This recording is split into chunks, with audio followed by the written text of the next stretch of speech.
Monique, vous êtes présidente du Conseil consultatif sur l'économie et l'innovation qui a été mis sur pied par le gouvernement en septembre 2016. Mais déjà à l'automne 2017, un an plus tard, il y a des recommandations qui ont été faites. L'objectif vraiment, c'est de s'assurer que le Québec va demeurer prospère, mais réussisse aussi à percer à l'international et à innover. Vous êtes entouré d'une trentaine de grands leaders du Québec, donc un gros mandat. On va passer à travers un petit peu ces recommandations-là, mais je pense que la première question qui se pose, évidemment, avant d'en arriver à des recommandations, il faut connaître la situation. Quel est le constat le plus surprenant qui a été fait à la lumière des travaux sur la situation du Québec? Bon, dans un premier temps, là, ce que nous avons fait, ça a été de faire le tour du Québec, de faire des consultations, en même temps de faire un certain balisage international et d'identifier des études de cas de manière à se faire effectivement une tête sur certains grands constats. Oui. Et je pourrais en parler longtemps, mais je vais peut-être évoquer deux grandes catégories d'éléments. Certains défis. Un défi qui nous a vraiment marqué, en tout cas moi personnellement, c'est le fait que quand on a commencé à creuser, même si le Québec, le Canada se positionne assez bien par rapport à d'autres pays dans le monde, dans les classements de l'OCDE sur l'éducation, force est de constater que nous avons des personnes qui ont de la difficulté avec la littératie de base, c'est-à-dire des personnes qui ne le disent pas, qui peuvent être en emploi, mais qui ne sont pas capables de lire ou de lire d'une façon un peu plus compliquée, alors qu'on vit dans un monde d'instruction et tout ça avec des machines. Oui. Alors ça a été donc, c'est vraiment constat. La base et c'est par rapport aux autres. On est à la base, vraiment. Donc, ça a été un constat, moi, qui m'a marqué. Un deuxième constat qui m'a marqué, donc ça, on voit l'opportunité qui s'en vient. Deuxième constat qui m'a marqué, on a un écosystème d'entreprises très robuste au Québec. Il y a beaucoup de PME, mais nos entreprises sont franchement trop petites. Quand on compare nos entreprises à d'autres écosystèmes d'entreprises à travers le monde, nos entreprises sont plutôt petites et peu internationales. Alors ça, c'est un deuxième constat qui est un frein à la prospérité à venir du Québec? Ben, d'une certaine manière, oui, parce que au fond, la croissance, vous pouvez la trouver dans votre marché naturel du Québec, mais vous en faites relativement rapidement le tour. Donc, inévitablement, comment on peut s'organiser pour amener plus d'entreprises à pouvoir explorer les marchés globalement dans le monde? Alors ça, c'est je dirais, sur le plan des opportunités. Par ailleurs, on a fait d'autres constats sur lesquels on pourra revenir. On a des forces naturelles. Oui. On a un avantage stratégique très important avec l'énergie propre, sur lequel on peut probablement renforcer l'écosystème. Un autre avantage stratégique très important qu'on commence à découvrir, c'est tout ce qui se fait dans l'écosystème d'intelligence artificielle et de ce qu'on appelle l'analyse des données, le big data, pour lequel ça nous donne énormément d'opportunités. Pour lequel on se distingue. Exactement. Donc, voilà ce qui nous a... Je donne des exemples qui sont dans les deux côtés, là où on a été un petit peu choqués. Et là, on s'est dit, il y a beaucoup de possibilités. Et à partir de ça, on a sorti 12 recommandations concrètes. Je comprends mieux l'ordre des recommandations parce qu'il y a 4 grands thèmes, puis le premier, c'est la main-d'œuvre. Absolument. Le talent, à la lumière de ce que je viens d'entendre, et ça part à la base, mais évidemment, ça peut grandir, puis ça touche tous les secteurs d'activité au Québec. Je comprends pourquoi la main-d'œuvre arrive en premier, mais... Dans le rapport, il y a plusieurs recommandations qui visent la main-d'œuvre. On a beau les outiller, on a beau les former davantage, et que ce soit à la base ou de façon sophistiquée, il me semble que le plus gros défi, c'est de s'engager à long terme. C'est de stimuler ces travailleurs-là, cette main-d'œuvre-là, à vouloir être formés, à vouloir travailler pour la prospérité du Québec. Comment on peut faire ça? Alors, notre premier pilier, c'est effectivement tout ce qui touche le talent des Québécois. Moi, je suis d'avis, et c'est vrai pour le Québec comme ailleurs, l'élément le plus important, le plus structurant d'une société, c'est l'éducation. C'est le développement du talent. L'élément le plus important de n'importe quelle entreprise, c'est son talent. C'est personne. Alors, on s'est dit, on va travailler à 3 niveaux. Donc, on s'est dit, comment on peut en fait aborder cette question de littératie? Et là, ce qu'on a fait, c'est qu'après avoir fait le tour du monde, pouf! On a découvert qu'à Montréal, avec Concordia et l'UQAM, il y avait une initiative autour d'un programme qui s'appelle Abracadabra, qui est un programme, en fait pour les jeunes, mais festif, qui permet, au fond, de pouvoir développer la littératie. Donc, ce qu'on s'est dit, est-ce qu'on est en mesure de pouvoir prendre ce concept-là et l'amener avec la collaboration de plusieurs entreprises, plusieurs parties prenantes, partenaires du milieu du travail, pour faire en sorte que discrètement, mais solidement, parce que c'est un problème qui est difficile vraiment à parler pour les parents par rapport à leurs enfants, qu'avec l'aide des entreprises, comme employeurs, on serait capable de pouvoir mettre à disposition un tel outil. Alors ça, c'est une première recommandation concrète. La deuxième est de dire qu'au Québec, on a un problème dans plusieurs régions de manque de main-d'œuvre qualifiée ou des gens qui ne sont peut-être pas tout à fait capables d'aller à la prochaine étape du numérique. Donc, on s'est dit, est-ce qu'on est capable de faire comme, par exemple, ce qui se fait en Allemagne avec le principe du système dual? C'est-à-dire qu'en accord avec l'entreprise, dans notre cas, par exemple, le milieu des écoles secondaires ou des cégeps, on est capable de faire des programmes de formation accélérés pour permettre de qualifier beaucoup plus rapidement nos employés, nos travailleurs, et donc, encore une fois, d'être beaucoup plus concurrentiel au niveau des entreprises. Troisième élément concret, puis je m'arrête là-dessus par la suite sur le talent, le programme de stage.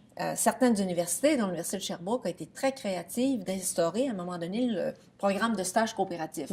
Il faut multiplier ça à travers, au fond, la province. C'est à la fois un effort des universités, des cégeps, des entreprises, et ça doit se travailler à deux niveaux, à la fois nos étudiants qui sont déjà au Québec et à la fois tous nos étudiants internationaux qui viennent étudier ici, qui sont vraiment passionnés de notre système, mais qui très souvent, après leurs études, quittent. Alors, il faut trouver une manière, surtout dans le contexte de ce qui se passe dans le monde, on croit qu'il y a une fenêtre d'opportunité très importante. Donc, il y a bien d'autres choses qu'on peut discuter, mais on croit que cette façon de voir d'une manière beaucoup plus agile, beaucoup plus connectée sur la réalité, l'évolution de l'éducation, de notre système d'éducation et de la façon dont on peut aider les personnes, on pense que ça, c'est un élément fondamental du succès de nos entreprises. Ça va faire en sorte qu'on va avoir des travailleurs plus engagés parce que mieux formés. Absolument. Mais l'autre façon d'être engagé, en fait, souvent, on va être stimulé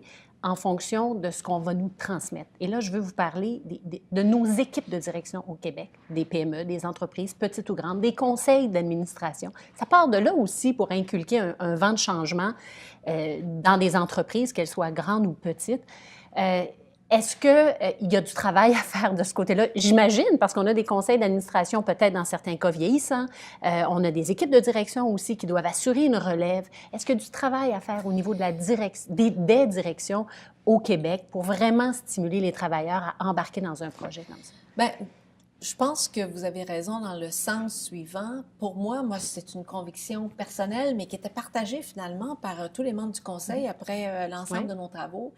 C'est que très souvent, on pense que l'éducation, la formation, c'est l'affaire du gouvernement. Mais la réalité, c'est que les entreprises ont un rôle très important, très structurant à jouer dans la société et dans l'économie. Et c'est aussi notre responsabilité de s'engager.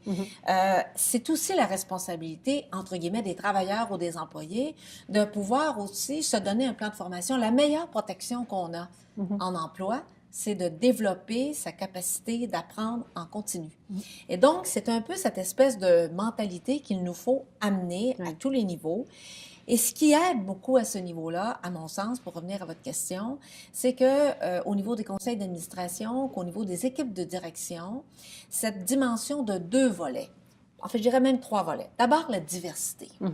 Quand on a une bonne diversité, hommes, femmes, parcours de formation, perspective, généralement dans nos équipes de direction et dans nos conseils d'administration, ça nous permet d'aller plus loin et d'avoir une vue un petit peu plus globale, numéro 1. Numéro 2, une conviction des entreprises sur la formation. Les entreprises qui sont les plus performantes en général et à long terme sont les entreprises qui investissent énormément dans le développement de leurs talents, à tout égard. Dans certains cas, c'est de la formation. Dans d'autres cas, c'est du coaching. Dans certains cas, c'est de soutenir ces gens. Du mentorat aussi. Exactement. Et troisième élément, une capacité des équipes de direction et des conseils d'administration de soutenir l'innovation. Parce que l'innovation, donc laisser aller la créativité, l'entrepreneurship naturel des personnes, c'est aussi un facteur extrêmement important. Donc moi, je me dis, si on travaille sur ces volets-là, qui ont d'ailleurs été abordés par le Conseil, ça m'amènerait peut-être tantôt à vous parler de comment on peut soutenir nos entreprises et comment on peut accélérer l'innovation. Je pense qu'on peut faire de très grands progrès, puis nos entreprises vont être encore plus robustes. Non, mais justement, c'est là-dessus que je voulais aller. Par où doit commencer une entreprise? Puis en plus, quand on parle d'innovation, on a une économie quand même qui a des forces, qui a des secteurs d'activité très, très forts, mais on a plusieurs secteurs d'activité au Québec dans lesquels on peut se demander comment peut-on innover. Certains secteurs sont très, très matures, par exemple. Alors, par où on commence? Qu'est-ce qu'on prévoit dans le rapport comme point de départ? Bon, alors, quelques commentaires sur l'écosystème d'innovation au Québec. Si on regarde les statistiques purement économiques, on constate que le Québec se positionne relativement bien dans les classements de l'OCDE. Grosso modo, on a 3 ou à peu près du PIB autour de l'écosystème de recherche, développement et innovation, ce qui est un bon classement. Par ailleurs, quand on commence à creuser, on se rend compte qu'il y a peu d'entreprises, il y a à peu près 90% des crédits d'impôt de recherche et développement qui sont à toute fin pratique utilisés par moins de 5% des entreprises au Québec. Et en plus, quand on creuse encore plus, on se rend compte que chez nos PME, il y en a à peu près 4% qui sont vraiment actives dans l'écosystème d'innovation. Ce qu'on constate aussi dans toutes nos organisations de recherche appliquée, qui sont quand même nombreuses à travers le Québec, le financement gouvernemental est là à plus d'à peu près, il y a des exceptions, 70%, alors que le financement des entreprises avec ces instituts-là, et ça comprend aussi les centres technologiques avec nos cégeps, qui, eux, ont un financement privé un peu plus important, mais le financement privé est pas assez significatif. Alors, on s'est comparé au fameux Fraunhofer allemand, où là, on constate qu'il y a à peu près 25 000 personnes qui travaillent là-dedans. Il y a 69 instituts qui sont connectés aux entreprises. La gouvernance de ces Fraunhofer est vraiment, je dirais, l'idée par les entreprises et les entrepreneurs, ce qui est un phénomène complètement différent ici. Et le financement est essentiellement privé. Donc, une des recommandations importantes qu'on a, c'est de se dire, on a tout ce qu'il faut en termes d'ingrédients, en termes de qualité, d'expertise, mais il nous faut amener les entreprises, les chefs d'entreprise, les équipes de direction, les conseils d'administration, beaucoup plus engagés vers l'innovation pour aller chercher le meilleur de tout notre système d'éducation, de nos écoles d'enseignement et de nos instituts de recherche. Ça m'amène à dire que c'est la meilleure façon aussi pour nos entreprises de pouvoir sortir des marchés. Parce que quand vous sortez du marché du Québec, vous faites face à une compétition mondiale. Tout à fait. Et donc, la seule façon de pouvoir se distinguer, c'est d'être en mesure d'avoir une valeur ajoutée importante. Et la valeur ajoutée importante que vous allez avoir, c'est d'avoir des solutions innovantes, c'est d'avoir une capacité d'utiliser la technologie. Donc là, on est vraiment dans une dimension où, ma foi, ce qu'on retrouve dans notre écosystème de toutes nos organisations au Québec en termes de recherche et développement appliqué devient un élément très, très, très marquant de distinction. Oui, il faut le faire, évidemment. Il faut se moderniser, prendre un virage technologique pour être capable davantage d'exporter, que ce soit ses produits ou son savoir-faire. Mais les menaces sont immenses. Qu'on pense aux ventes en ligne, notamment. Maintenant, très facile de faire affaire partout dans le monde. Les gens qui nous écoutent, là, des gens de CFA Québec et de l'industrie, travaillent dans l'industrie des services financiers, évidemment, qui est votre industrie également. Je pense, entre autres, aux robots conseillers. Maintenant, quelqu'un au Québec peut faire affaire pour ses finances personnelles avec un robot conseiller qui est probablement administré à l'autre bout du monde sans le savoir. Ça ne coûtera pas cher, on va avoir des bons résultats en plus. Votre opinion là-dessus, comment... Bon, dans le rapport, on aborde l'importance de l'évolution de la technologie et particulièrement du numérique. Et on a fait une analyse comparative. Certains classements nous positionnent au Canada et au Québec de façon acceptable, mais force est de constater que pour beaucoup de PME, de petites moyennes entreprises, et moi je pense à celle de mon frère, entre autres, mon frère qui est extrêmement occupé à développer ses affaires, il n'a pas le temps et il n'a pas nécessairement toute la capacité de dire comment je m'organise pour passer à l'ère digitale. Et donc, ce qu'on a pensé faire, on propose concrètement une tournée numérique où on va être capable d'aller chercher des partenaires qui l'ont déjà fait, d'autres entreprises qui l'ont déjà fait, et se donner un mouvement numérique qui fait en sorte que ce soit sur le plan des processus, que ce soit sur le plan de la distribution, que ce soit sur le plan, finalement, d'aller chercher à travers le digital le meilleur de l'intelligence artificielle ou du data, qu'on soit capable de, au fond, renforcer le positionnement stratégique des entreprises du Québec.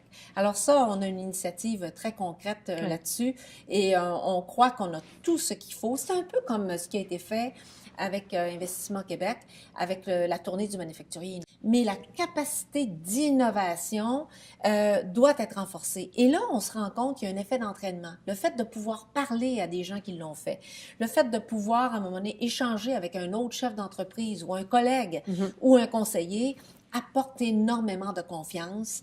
Et donc là-dessus, moi, j'ai confiance dans le génie des Québécois, mais encore faut-il se mettre bien en marche. Des petites questions là, autour, évidemment, du grand thème. Êtes-vous inquiète des négociations qui se déroulent actuellement concernant l'ALENA et ce qui se passe au sud de la frontière avec la présidence de Donald Trump, protectionnisme, baisse d'impôts qui rendent nos entreprises peut-être encore plus vulnérables?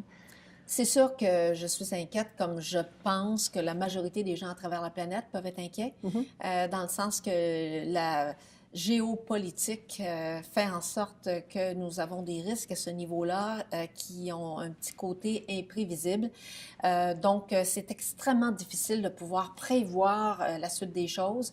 Donc, je suis généralement optimiste que le bon sens et les chiffres et les données qui démontrent clairement que l'ALENA a des effets bénéfiques pour les parties prenantes.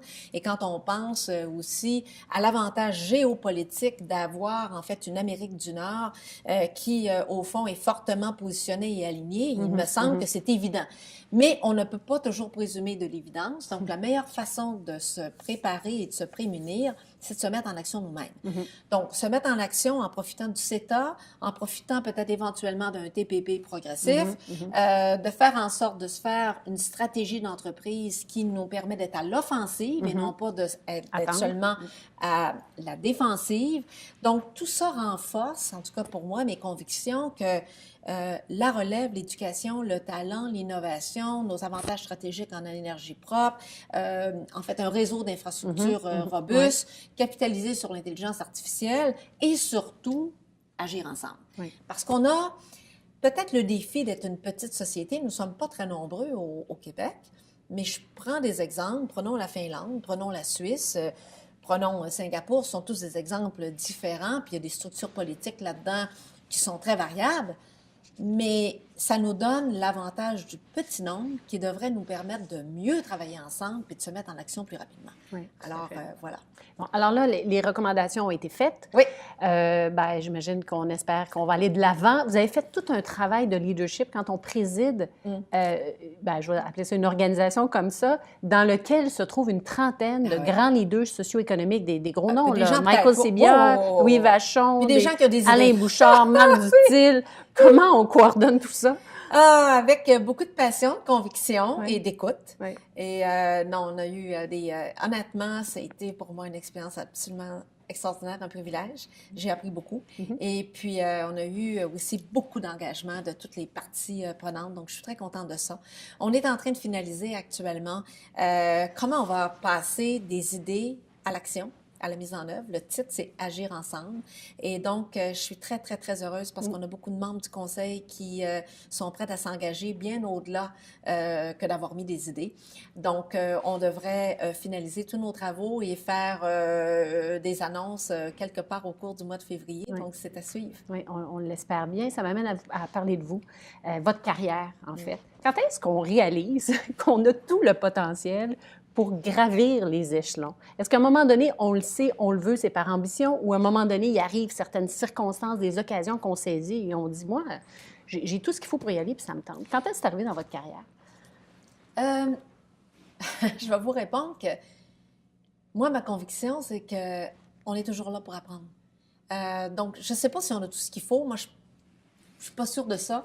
Je pense que ce que je pourrais partager, c'est l'importance d'avoir cette ouverture personnelle, de dire qu'on peut toujours, quelles que soient les circonstances, apprendre des gens avec qui on se retrouve. Et puis qu'on a, quel que soit notre âge aussi, qu'on est capable, en observant les autres, en allant demander des conseils, d'aller beaucoup plus loin. Alors, je prends l'exemple du Conseil sur l'économie et l'innovation. Moi, c'est la première fois, finalement, que je présidais ce genre de choses-là. Alors, j'ai pris le temps d'aller faire le tour des gens qui avaient, au fond, présidé de tels conseils précédemment. Et puis, après ça, de faire le tour des gens qui m'entouraient. Et ça m'a permis, personnellement, d'apprendre sur des sujets que je n'avais pas vraiment approfondi jusqu'à maintenant. Donc, moi, je pense que la plus belle chose qu'on peut faire avec l'éducation, c'est d'apprendre à apprendre. Donc, c'est le goût d'apprendre, la curiosité qui fait que finalement, on L'écoute des autres. s'investit et on gravit des échelons et on est capable d'en réaliser plus. L'écoute des autres et puis une certaine forme d'ambition. C'est-à-dire, je crois qu'à un moment donné, il faut avoir suffisamment confiance en soi pour être capable de se donner un objectif et de dire, bon, ben finalement, j'ai la conviction qu'on va y arriver. Puis j'ai la conviction d'y arriver avec les gens qui m'entourent et puis on va avoir du plaisir à le faire en plus. Alors moi, c'est toujours ça qui m'a motivée. Quand vous regardez la relève féminine, oui. Je veux les deux côtés de la médaille. Qu'est-ce qui vous encourage dans la relève féminine? Et là, on est dans l'industrie financière particulièrement, mais de futures femmes d'entreprise. Bon, alors là, je vais confesser mon âge. Alors, quand j'ai commencé dans les années 80 dans le domaine de la comptabilité publique, franchement, et dans le domaine financier, écoutez, des femmes, il y en avait moins de 5 à tous les niveaux. Et puis même au niveau de la direction, il n'y en avait pas du tout. Donc, ça, c'est 80. Alors, quand on regarde ça à l'heure d'aujourd'hui, ce qui m'encourage beaucoup, c'est qu'il y a une évolution. Donc, quand je regarde dans beaucoup d'entreprises du secteur financier, puis je pense aux gens qui sont dans la salle, chacune des personnes qui sont là ont un rôle important à jouer et vont continuer de pouvoir influencer leur organisation. Donc, pour moi, c'est des progrès très importants. Et je crois qu'on se rend compte aussi, l'actualité nous amène dans le monde à réaliser l'importance qu'il y a des gens, des collègues masculins qui le font très bien, l'importance de la contribution des femmes dans une société qui est, somme toute, souvent beaucoup plus inclusive et beaucoup plus positive. Bon, ce qu'il nous reste à faire... Oui, l'inquiétude ou le... les inquiétudes, c'est que c'est pas quelque chose qui va arriver naturellement. Si on laisse naturellement les choses arriver, c'est comme dans n'importe quoi, il y a des chances que ça arrive, mais la probabilité est beaucoup plus faible que ça arrive. Donc, si on veut que ça arrive, il faut s'en occuper. Il faut s'en occuper par les conseils d'administration, il faut s'en occuper par les gouvernements. Et j'ose espérer qu'avec je vais conclure là-dessus, qu'avec le Conseil Canada-US, moi je m'occupe du pilier financement capital, avec différentes personnes, femmes en particulier, que je remercie. On est en train de réfléchir à des éléments qui pourraient avoir un effet d'accélération. Et il est possible que je sois impliquée avec le B7 en vue du G7. Et je pense que c'est un thème très important que je vais vouloir mettre de l'avant si je suis impliquée. J'ai hâte d'entendre ça. Voilà. Dernier conseil à donner aux femmes qui nous écoutent pour cet événement de CFA Québec, quel serait-il? Oser, innover, entreprendre et aller de l'avant. Merci beaucoup, Monique. Merci beaucoup, Sophie. Ça a été très agréable qu'on puisse discuter ensemble. Merci.